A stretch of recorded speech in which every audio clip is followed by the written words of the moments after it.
Indian stock market 5 मार्च को Indian stock market ने पिछली 3 डेज के लॉसेस के बाद कम बैक किया।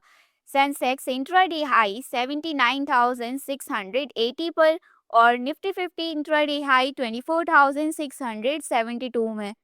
आफ्टरनून तक मार्केट ग्रीन जोन में था। 12:35 पीएम तक सेंसेक्स 79,564 प्लस 448 पॉइंट्स, जो कि 0.57% गेन है, और निफ्टी 50 24,638 पर प्लस 158 पॉइंट्स प्लस 0.65% का गेन।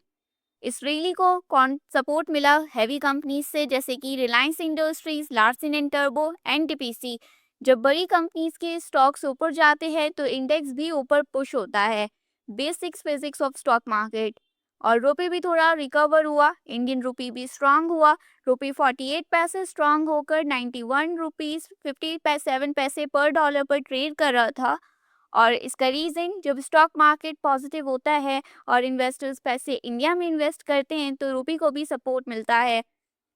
निफ्टी 50 के टॉप गेनर्स, सबसे ज़्यादा ऊपर जाने वाले स्टॉक्स में आज कुछ स्टॉक्स ने काफ़ी स्ट्रॉन्ग रैली दिखाई, जिसमें है Hindalco Industries plus 5.78% gain, Coal India plus 5.22% gain, Bharat Electronics plus 4.14% gain, NTPC plus 3.09% gain, Reliance Industries plus 2.97% gain.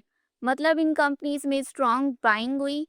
और टॉप लूजर्स में जहां इन्वेस्टर्स थोड़ा नर्वस थे, कुछ स्टॉक्स नीचे भी गए।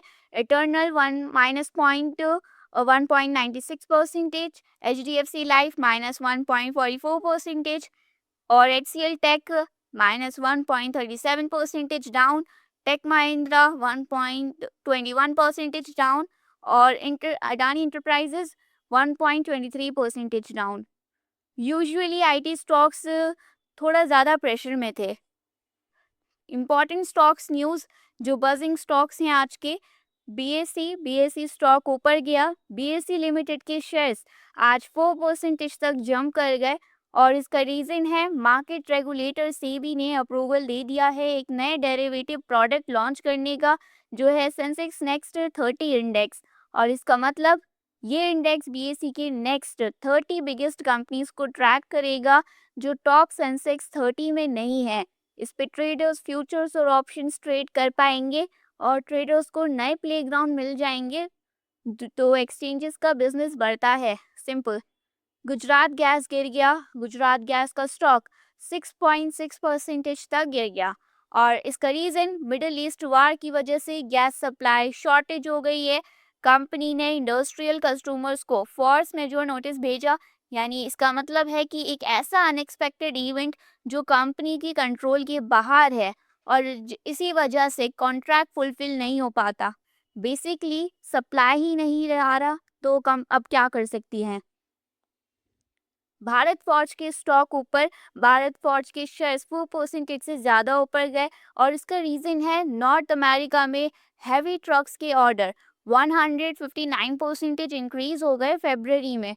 ट्रक डिमांड बढ़ रही है, यहाँ मतलब ऑटो कंपोनेंट्स कंपनीज को बेनिफिट।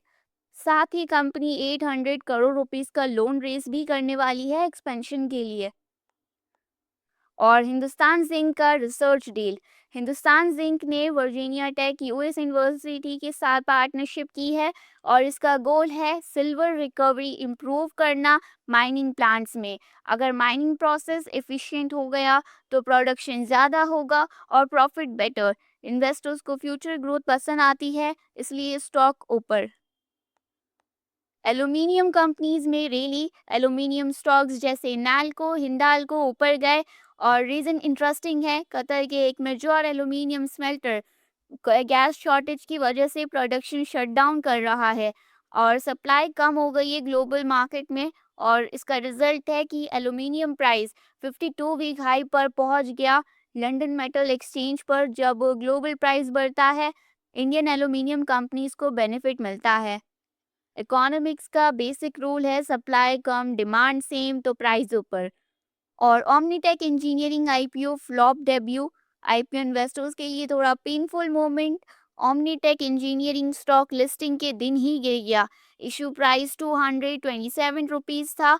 NSE लिस्टिंग प्राइस इसका 202 रुपीज़, जो कि 11% डिस्काउंट है। BSE की लिस्टिंग प्राइस 205 रुपीज़, मतलब जिसने IPO अलॉटमेंट लिया था उसका पर लॉट इन्वेस्टमेंट 13,332 रुपीज़ तक गिर गया। IPO मार्केट का ब्रूटल रूल, हर IPO मल्टीबैगर नहीं होता, कभी कभी सीधा ग्रेविटी का डेमो मिलता है। आज का मार्केट समरी अभी तक का: global market positive, big stocks में बाइंग, रुपी की रिकवरी, एल्यूमिनियम स्टॉक्स में रैली, गुजरात गैस प्रेशर, एक IPO थोड़ा फ्लॉप। स्टॉक मार्केट बेसिकली एक जाइंट मून स्विंग मशीन है, कभी ऑप्टिमिज्म, कभी पैनिक और कभी फोमो।